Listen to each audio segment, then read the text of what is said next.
Meskipun di rumah Bapak membuat peraturan tidak boleh ada yang berpacaran. Jika salah satu kami memiliki teman lelaki saat itu juga, kami harus melakukan pernikahan. Namun saya tetap melakukan itu diam-diam. Saat itu pacaran yang saya lakukan disebut backstreet. Saya berpacaran dengan pria lokal itu sejak saya masih bekerja di tempat kerja pertama saya. Namun, sayangnya, pria lokal ini tidak pernah ada niat untuk datang menemui orang tuaku. Itulah mengapa sampai saat ini, saya belum memberitahu siapapun tentang kekasihku ini. Selain kakak kedua saya. Lalu setelah pertemuan itu antara saya bapak dan si pria asing, kami pun menjalani hari-hari seperti biasa. Di mana, si pria masih tetap memberikan perhatiannya padaku.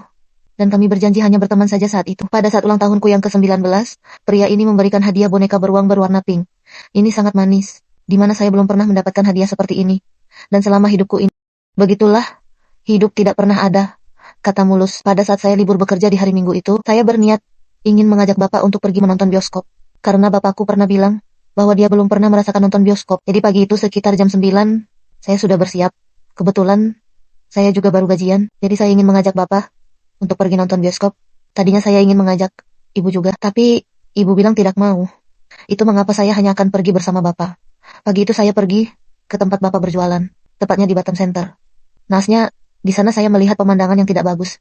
Saya melihat ada wanita yang berusia sekitar 40 ke atas. Dia sedang menyusun dagangan bapak. Saya pikir tadi dia adalah pembeli, tapi ternyata dia sedang melayani pembeli.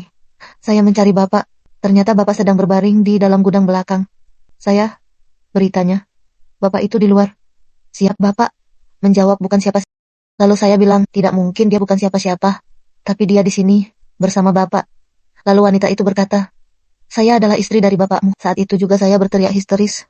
Saya merasa sangat marah.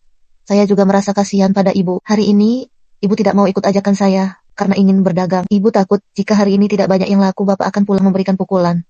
Seperti biasa, ibu adalah wanita yang taat akan perintah suaminya.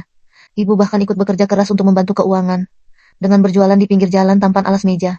Bahkan yang sering saya dengar, bapak tidak pernah memberikan hasil penjualan kepada ibu sedikit pun. Bapak hanya memberikan beras 1 karung.